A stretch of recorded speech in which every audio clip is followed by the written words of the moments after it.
Anita, welcome to the show. Hi, Stephan. Thank you very much for the invitation. It's a big honor to be on your show finally. Yeah, of course. I see you're doing some interesting work and wanted to chat about your travels and your work in Bitcoin education, as I'm sure you will be happy to tell us about. So, do you want to just tell us a little bit about what you've been up to recently? Yeah, I was in Zimbabwe and Zambia with Bitcoin for Fairness, the initiative I founded to spread knowledge about Bitcoin to the people who need it the most. And I was in Zimbabwe 2 years ago. I think I was the first podcaster or Bitcoiner to go there to research it and also like research the use of Bitcoin and the state of adoption and the problems that people face there, and if it's actually really possible to use Bitcoin and if people really use it. And I wanted to go there again to see what has changed. And on my in my preparation phase, somebody from Zambia sent me a tweet and said, "Hey, if you're in Zimbabwe, don't you also want to come to Zambia?" And then I looked it up on the map and saw it's actually the neighboring country in the north of Zimbabwe. And I went there, yes. And I think it was a big success for me in a way, because one of my goals was to set up a Bitcoin only group in every country, because most of these countries, they are crypto, blockchain, crypto, and a lot of scams are going on and things like that. So I think it was important or my goal is to sow the seeds for Bitcoin only adoption in these countries. And yeah, that's what I did and what I'm going to do in the next couple of months too. Excellent. And so, I'm curious as well, why Zimbabwe? Is there a particular reason for that particular So country? yeah, one of the reasons is that we are always talking about Bitcoin in Zimbabwe or Venezuela, because those are the countries with the highest inflation globally.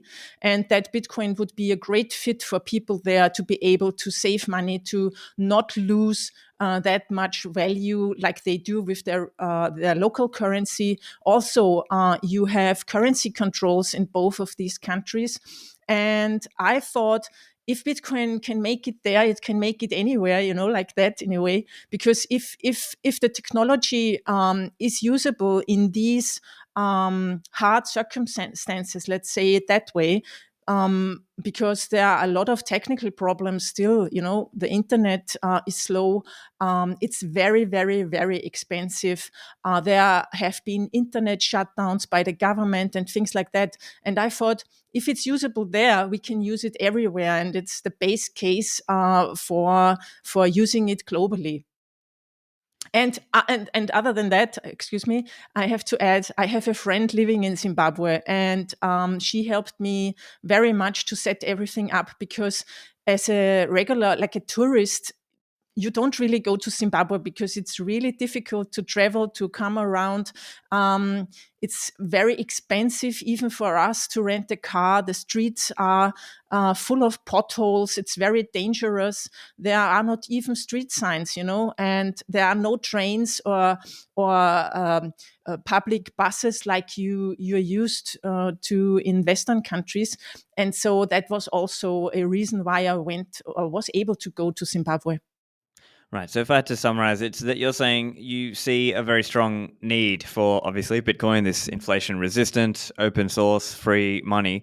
So I'm also curious as well, because some people might be thinking, well, in a low income country or low wealth country, it's difficult to actually save with Bitcoin because you tend to be living very close to your uh, income level. So you're spending a lot of what you're making, and therefore it's hard to save.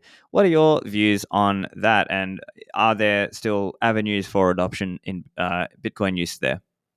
Yeah, I mean, it's true. That's really a problem. People are very poor there. So you need to know the average, like director of a school or a teacher or a doctor earns about 300 or 350 US dollars a month. And that's not in US dollars, it's in the worthless Zimbabwean dollar.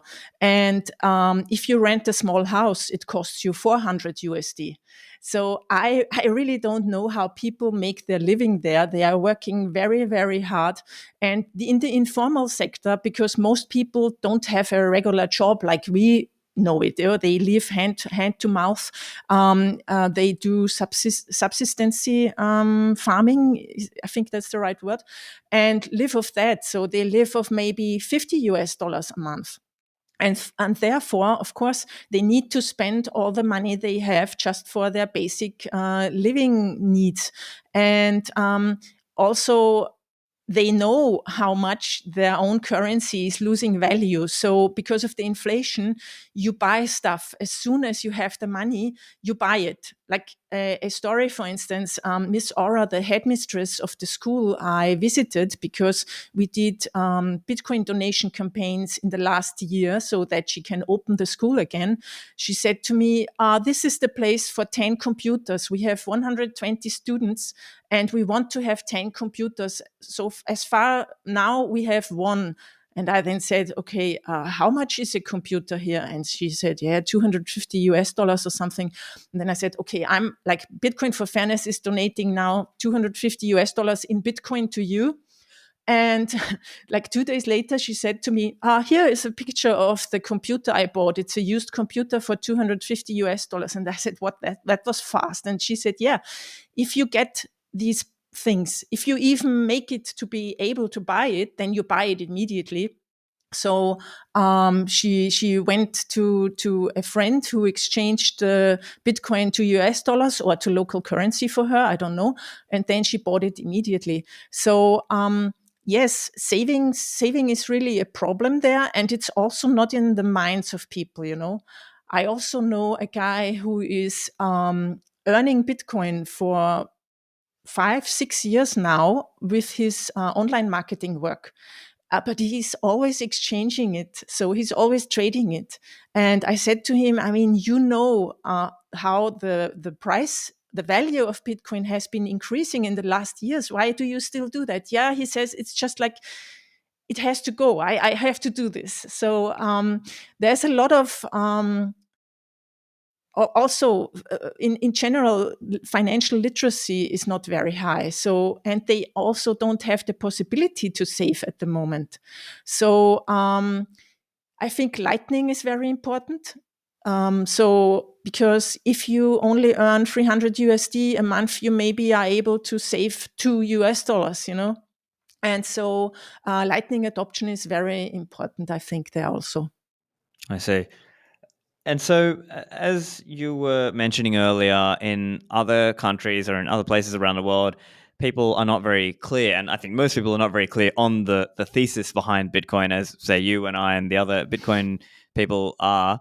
That the average person out there is probably thinking of it like, oh, it's crypto, and then they're getting sucked into these random crypto scams because they're into this get rich quick mindset. And so, I'm curious how you perceived that when you were there in Zimbabwe and in Zambia. Were you seeing that? And then I guess part of your journey or part of what you're trying to do here is try to shift them away from that mindset. Can you tell us a little bit about that mindset and how prevalent it was? Yeah, exactly. That's a huge, huge, huge problem for Bitcoin adoption. Everybody I met and talked to was asking me, is Bitcoin credible? Isn't it a scam? I know someone who was scammed into Bitcoin or another cryptocurrency scam. When I was there, I did a talk in Zambia at the University of Zambia, an introduction to Bitcoin. And the next speaker next to me was a guy who shilled Axie Infinity, and then you know how close you are to all the scams. And it's really a problem because even people who sincerely or have would say the education level to start with Bitcoin, or started in the last years, they were turned away because they saw that their friends were scammed. They don't believe in the get rich quick scheme. And there was a guy, he said to me, I didn't use it. I never tried it because I didn't want to get scammed. And when I told him about that, it's an open protocol, there is no company behind it. You don't need to buy a starter package. You don't need to bring someone else in. And there is no making a profit of 100% in 3 months. And then, it's like eye-opening to these people to see that you don't want to sell them something. I spoke with another guy who was scammed 5 years ago, and he lost, I think, $500, which is a huge amount for him. And I was telling him all the things about Bitcoin, what it is. And he then in the end said, okay, what are you going to sell me now? And I said, nothing. I'm not selling anything here. I'm just explaining what Bitcoin is to you. So it's a lot of scams, but not only with crypto. When I was in Zambia, I read a paper headline saying that 200 people got scammed out of their kwacha. Kwacha is the regional currency, because a scheme told them they can double their money in 3 months. So it happens with all money or financial instruments or people who promise other people something. That's the sad truth. And that's the thing why I think it's so important that we really go there in person. I mean, there's a lot of free Bitcoin education online, excellent Bitcoin education, but you can only build trust if you're there, or if other people are there. Like my intention is to go there to help out where I can and where I'm asked to. And then to build these Bitcoin groups where you have, like, say, ambassadors of Bitcoin or something. I mean, we don't have this formal name, but who are Bitcoin maximalists. I found some in Zimbabwe and in Zambia, who are really keen on organizing their own meetups then, but they need a little bit this initializing setup help, to meet each other. Because there's a guy, for instance, Alexandria, he's sitting in Bulawayo, he's a Bitcoin maxi, and he felt very alone because he never met any other Bitcoiners.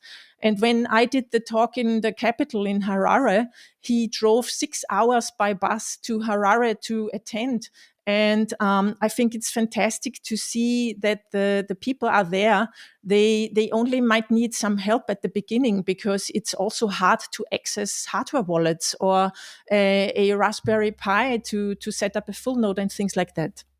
Right. And what was the state of smartphone adoption, penetration? Because I understand that can also be a thing where maybe somebody's only got a feature phone, and might be understandably a bit harder for them to actually have their own Bitcoin keys and hold them in their own wallet. Yes, to be honest, I don't have numbers about that.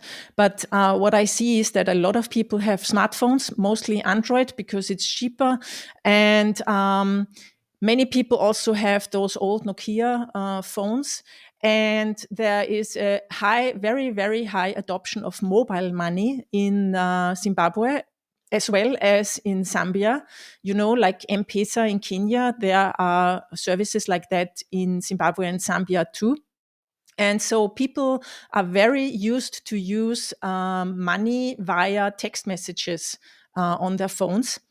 And this is also more reliable, because if you have an internet shutdown or the internet is expensive, people can't afford to use the internet, but they still can use the mobile money. But mobile money, of course, has its disadvantages. It's centralized. Sometimes the government says, EcoCash, the company, you have to change the way you give out accounts, or you have to freeze accounts. And this is happening on a regular basis. And also they are deducting 2% of every transaction, be it a small or a large transaction, via that mobile money as a tax. And so I think that if we had something like text-based Lightning or text-based Bitcoin, this would be a real thing that would bring adoption forward.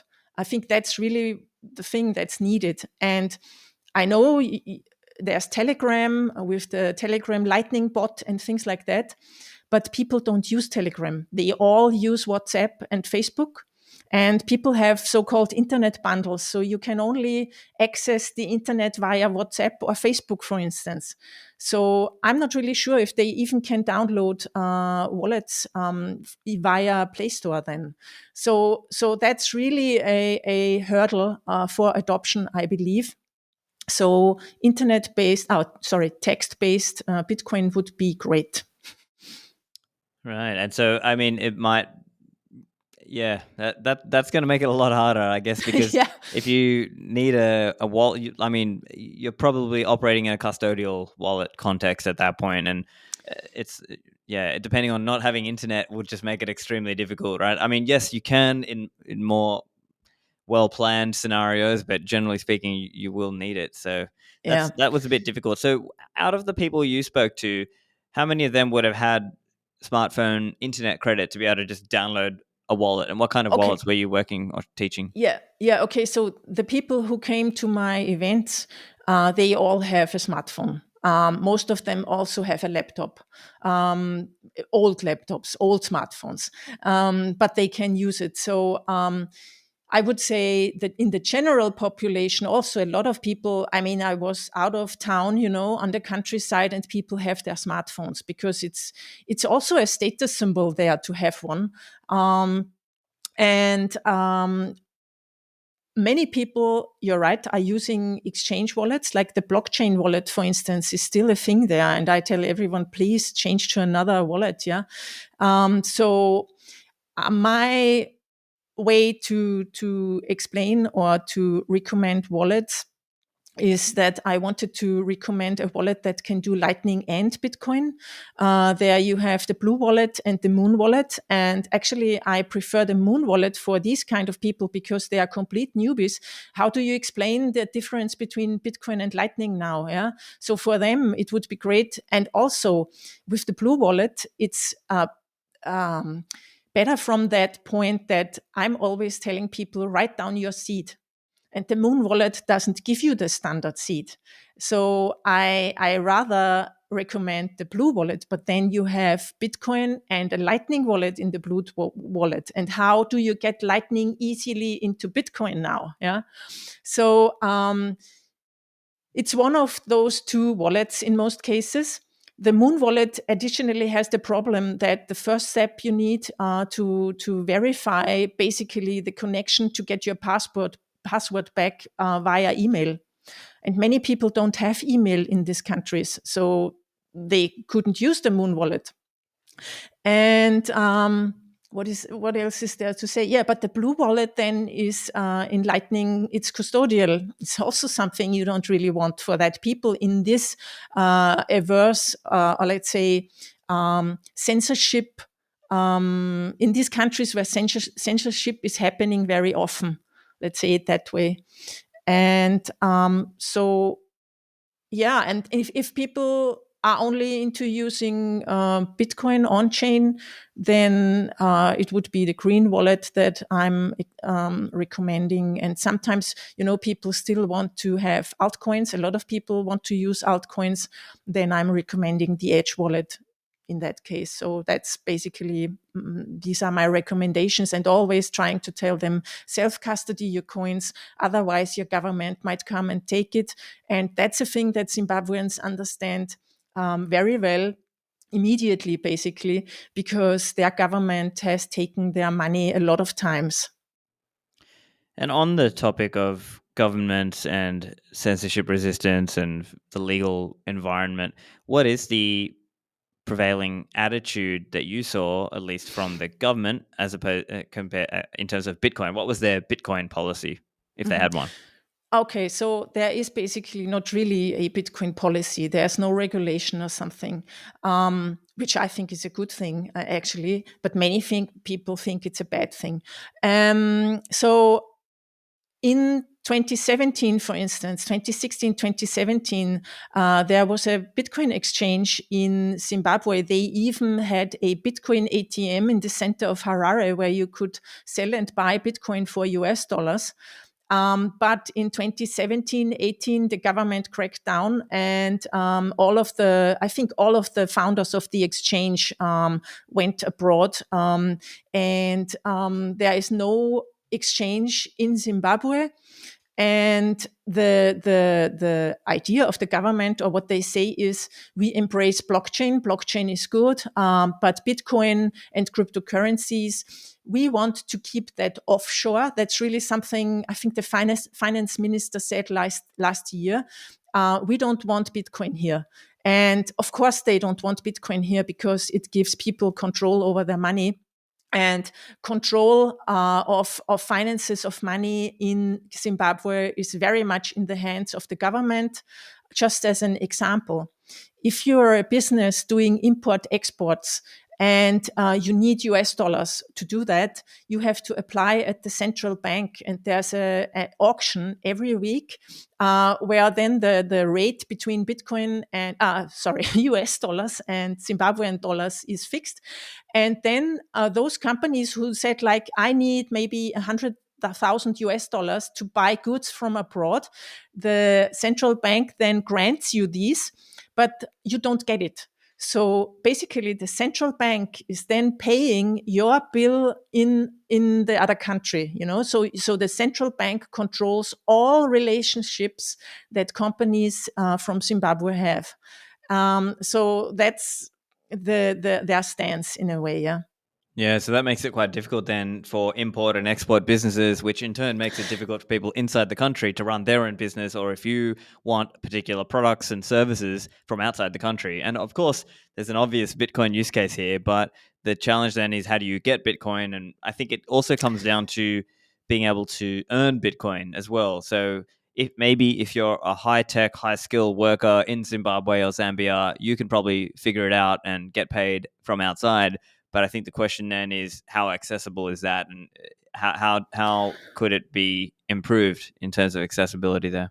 Yeah, I think the accessibility is good. I mean, as like one example, this online marketer, he's earning his money for a few years now via Bitcoin, and so all the possibilities we now also have to earn Bitcoin or earn Satoshis via podcasting, via video streaming, via blogging and things like that. I'm always sharing that knowledge in my talks. But the problem is that most people have no basic idea how Bitcoin works or what the setup needs to be. So they want to go from zero to podcasting and streaming money, and I think that's a long stretch. So I think there's first a need for basic Bitcoin education, and then on top of that, you can do that.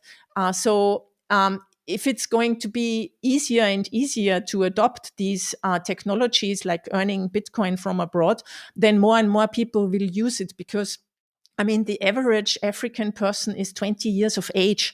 They are very keen on learning, and they know they have to do something online because there are no jobs in their countries. And so I think there will be a huge wave of adoption coming from there.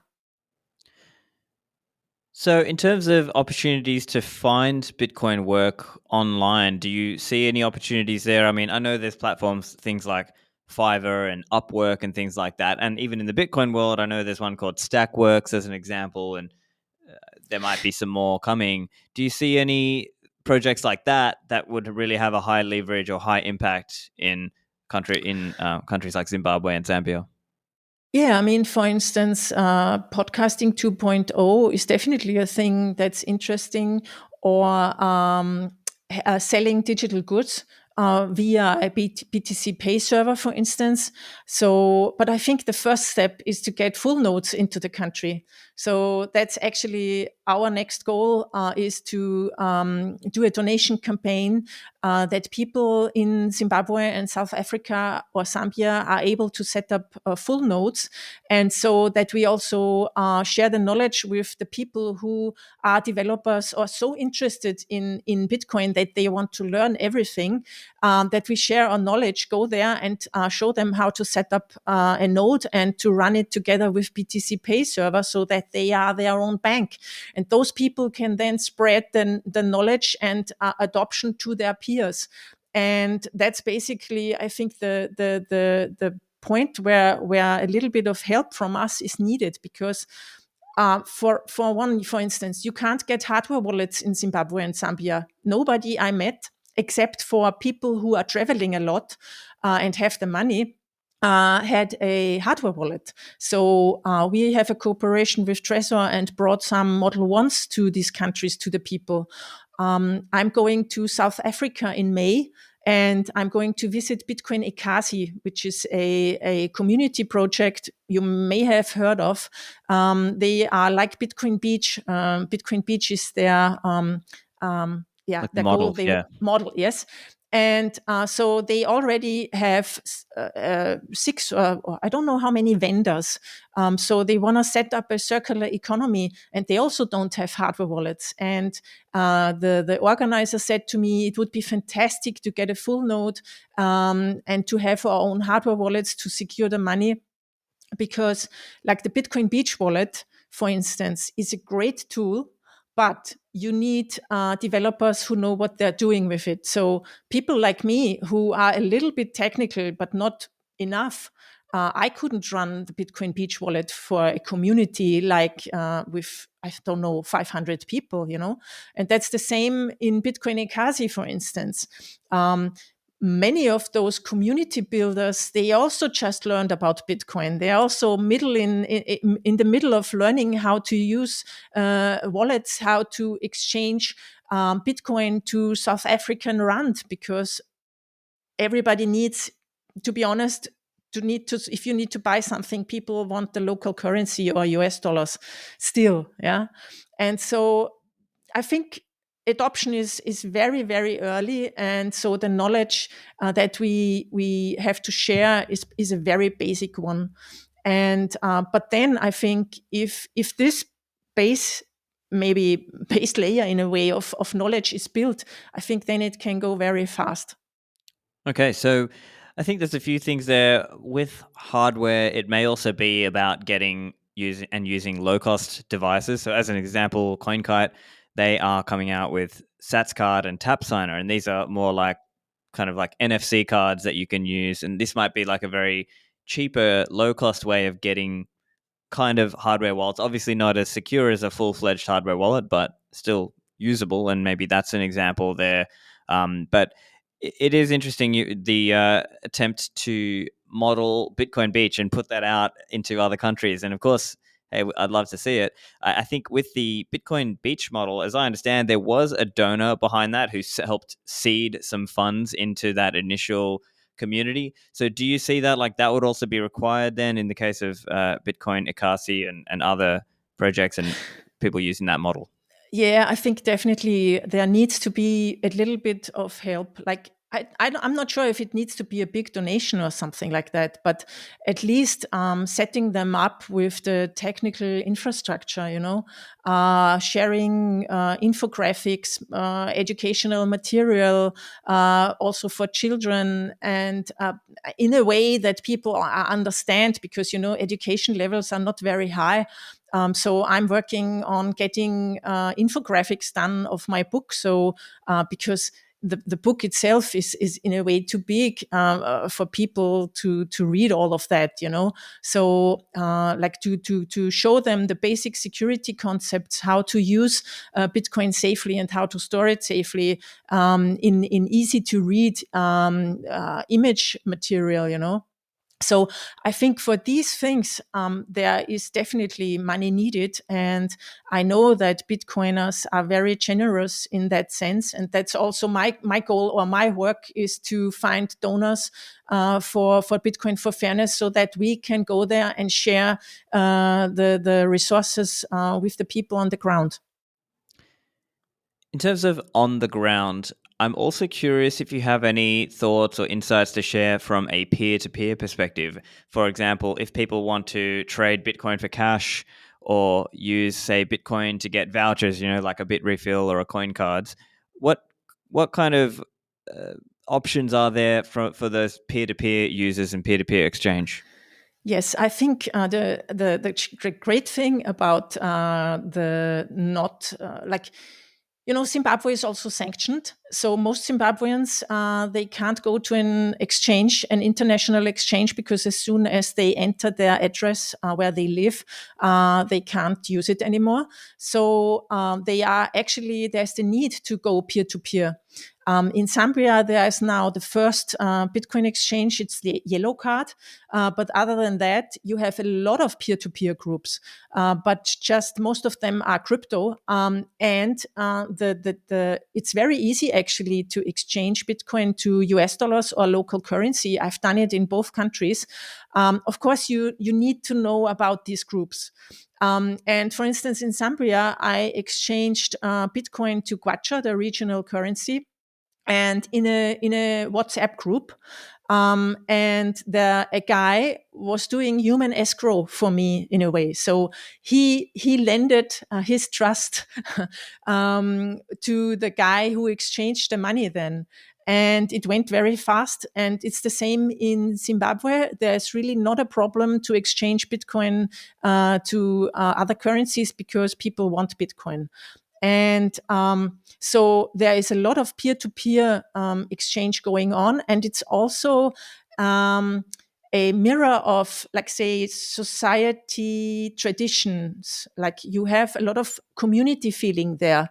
It's not so much this self-sovereign, I'm independent person. It's more, how can I help the community? So I'm always also branding Bitcoin as a community money in that sense.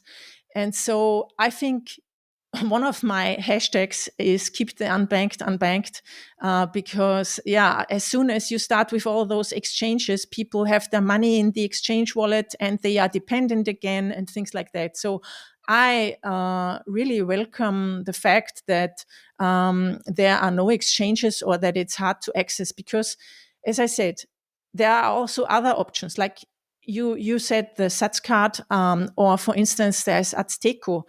You can buy Azteco vouchers in South Africa in many shops. You don't need to know anything about Bitcoin. You just go in there and say, I want a voucher for $20 in Bitcoin. Then you send the voucher code to your family in Zimbabwe, and they can redeem Bitcoin over the Azteco website directly into their wallet. It's not complicated.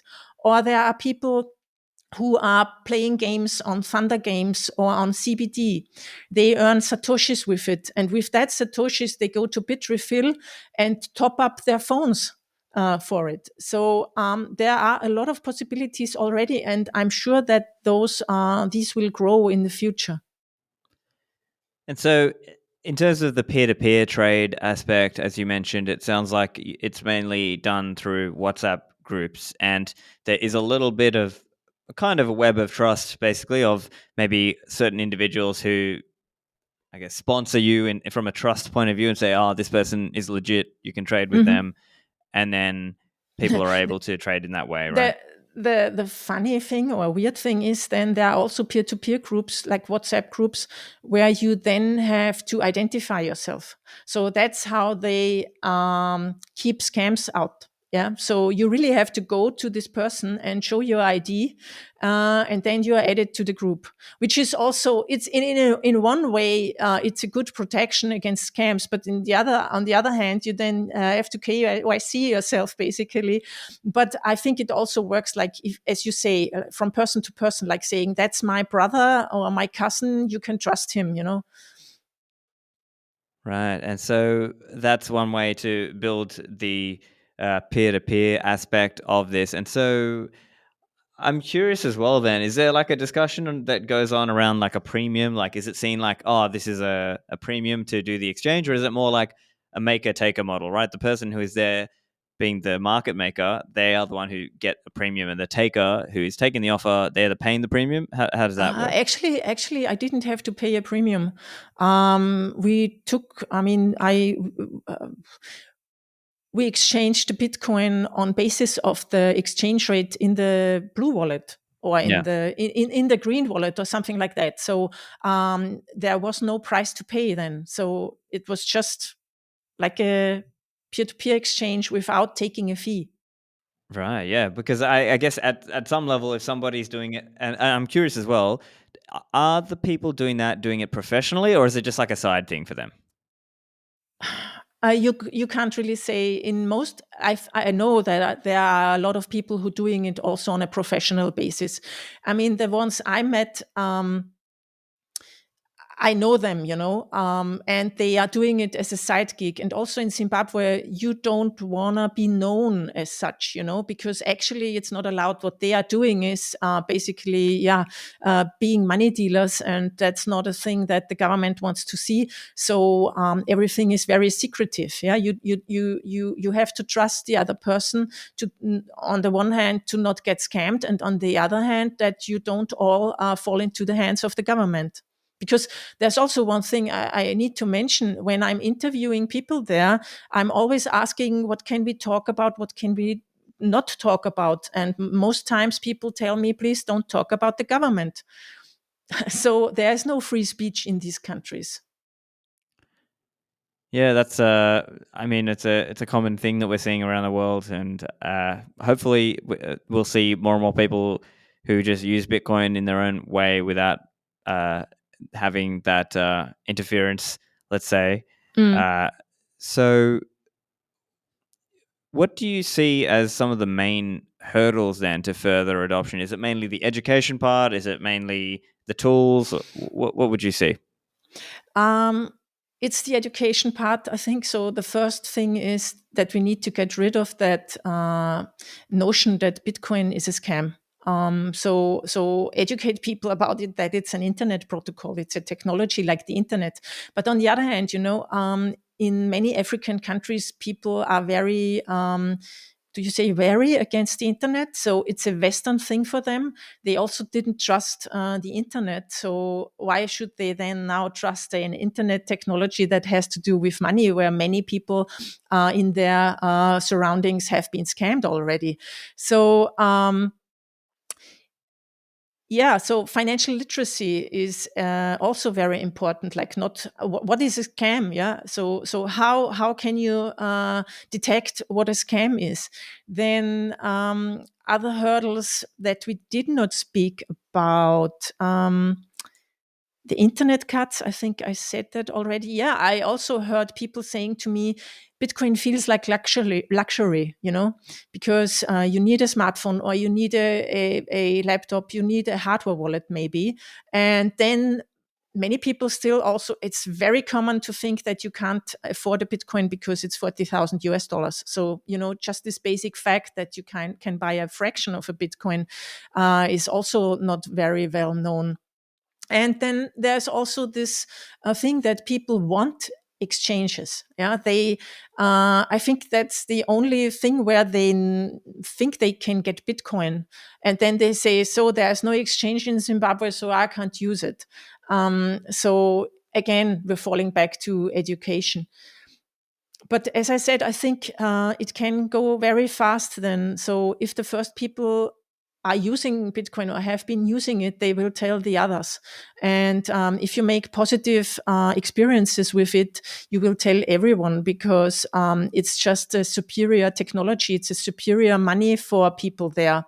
And it also gives them access to the whole world in a way, at the moment, you can't send money from Zimbabwe to Kenya easily, for instance. It's just not possible. People don't trust the banks. Banking system is completely broken. And so I think there's a lot of potential too, although we have those hurdles. Yeah. So let's talk a little bit about Bitcoin for Fairness. What is it, and what should people look out for? Yeah, I mean, it came out of the work I've been doing in the last years. Also, in my podcast, I had a focus always on African countries and Bitcoin where it's needed the most. And then I thought I would like to broaden that, to Bitcoin for Fairness is an initiative that wants to be a platform. So more and more people who are interested in the work I'm doing and who think that this is important, they can join, and they can help.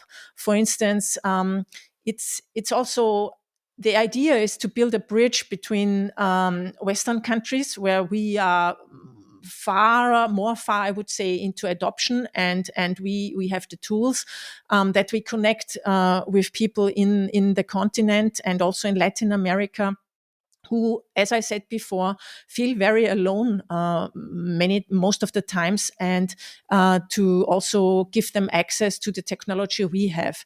And the great thing is also that, as I said before, we were able to set up a Bitcoin-only group in Zimbabwe and Zambia. And also in both countries, I now have Bitcoin for Fairness has writers, editors, so people who will write stories about their Bitcoin journey in their words, in their situation, which I find is very interesting for the general Bitcoin public, let's say it that way, to see Bitcoin in action. Or people can also tell us what are they struggling with, what are the problems. And we pay those editors for their work. So actually, we are also creating jobs, Bitcoin jobs, in these countries. And that's what I want to do also in the course of this year. Like in May, I'm going to South Africa, as I said before. And then I'm not sure if I can make it to Nigeria this year, but my book is at the moment is being translated into 3 Nigerian languages. Which I never heard of, to be honest, Igbo, Hausa, and Yoruba. And I Googled it and I saw that each of these languages is spoken by 20 million people. So it's huge. And therefore, I might also go to Nigeria this year. And in autumn and winter, I want to go to Latin American countries, maybe Venezuela, Brazil, because my book is also being translated to Portuguese at the moment, because Brazil is huge. And there's, I think, also a lot of need for Bitcoin there. And so, yeah, that's basically what Bitcoin for Fairness is doing, and reporting about my trips from the ground and connecting people. Yeah. So, because as I said before, I think it's important that we show our faces there and help where we can and where people are open to it. And that's what we want to do. Yeah. Excellent. Well, yeah, I think it's some great insights there for listeners who wanted to hear a little bit more like what it's like on the ground. So for anyone who wants to find you online, what's the best place? Okay, the Bitcoin for Fairness website is at bffbtc.org, like ORG. That's the place where also the writers from Africa are writing. And then best is actually to follow me on Twitter, because I do the most updates. That's Twitter and Anita Posch in one word. And also my newsletter is a good resource, because then I send out, if there are new videos and things like that, it's anita.link/newsletter. Okay, fantastic. Thanks. So that'll all be in the show notes, guys. And Anita, thanks for joining me today. Thank you very much for the invitation, Stephan. Bye.